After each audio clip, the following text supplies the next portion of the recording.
আসসালামু আলাইকুম। আজকে আমাদের থাই পার্পেল রাইস এবং পাকিস্তানি লং বাসমতির মধ্যে সাইনবোর্ডটা টাঙিয়ে দিলাম। কারণ এই ধান লাগানোর পর থেকেই প্রশ্ন এত পরিমাণে আসে যে আমি বিরক্ত হয়ে যাই, এমনকি এত সময় আসলে হয়ে ওঠে না যে এক একজনের সঙ্গে এ টু জেড আমি বলবো, এই সময় আসলে পাওয়া যায় না। যে কারণে আজকে সাইনবোর্ডটা টাঙিয়ে দিলাম। যদিও আমার থাই ব্ল্যাক রাইসটাই আমি আজকে সাইনবোর্ড টাঙাইতে পারি নাই, শুধুমাত্র আপনার পাকিস্তানি লং বাসমতি এবং থাই পার্পেল রাইস এই দুইটার ভিতরে দিতে পেরেছি।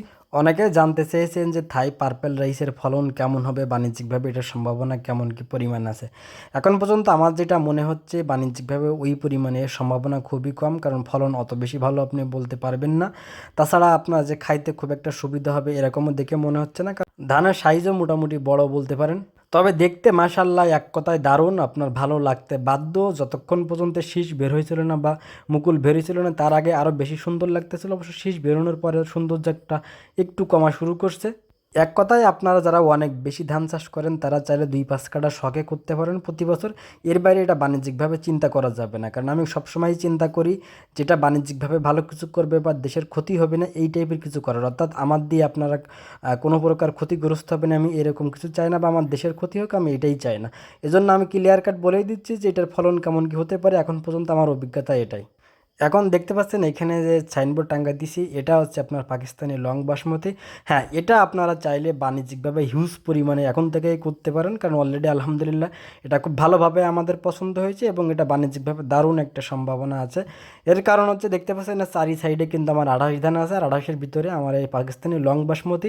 চারি সাইডে আমার 28 রোপণ করারও কারণ ছিল যেন আমার পরীক্ষাটা খুব সুন্দরভাবে আমি করতে পারি, অর্থাৎ কম্পেয়ারটা যেন একসঙ্গে একই জায়গায় করতে পারি। এই কারণেই মূলত আমার এই পাকিস্তানি লং বাসমতিটা মাঝখানে দেওয়া, দুই সাইডে 28 ধান দেওয়া।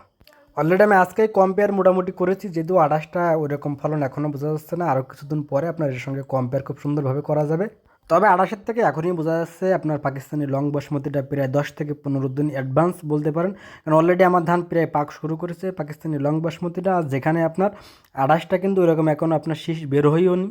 ওভারঅল মিলিয়ে 28-এর থেকে আপনার পাকিস্তানি লং বাসমতির 10 থেকে 15 দিন অ্যাডভান্স থাকবে, এবং সারের পরিমাণ 28-এর থেকে আপনার পাকিস্তানি লং বাসমতিতে অনেকটাই কম লাগছে। তবে 28-এর তুলনায় পাকিস্তানি লং বাসমতির গাছটা একটু নিচু হবে আমার ধারণা। তবে বড়ো মৌসুমে গাছ একটু নিচু হয় বেটার, কারণ অনেক সময় ঝড় বৃষ্টি হয়, ঝড় বৃষ্টি হলে গাছ কিন্তু পড়ে যায়, সেক্ষেত্রে ধান কিন্তু নষ্ট হয় বা কাটতেও ঝামেলা হয়। তো গাছ একটু নিচু হওয়ার কারণে বাতাস মোটামুটি আসলেও অসুবিধা হবে না, কারণ গাছটা আপনার টিকে থাকবে ইনশাল্লাহ।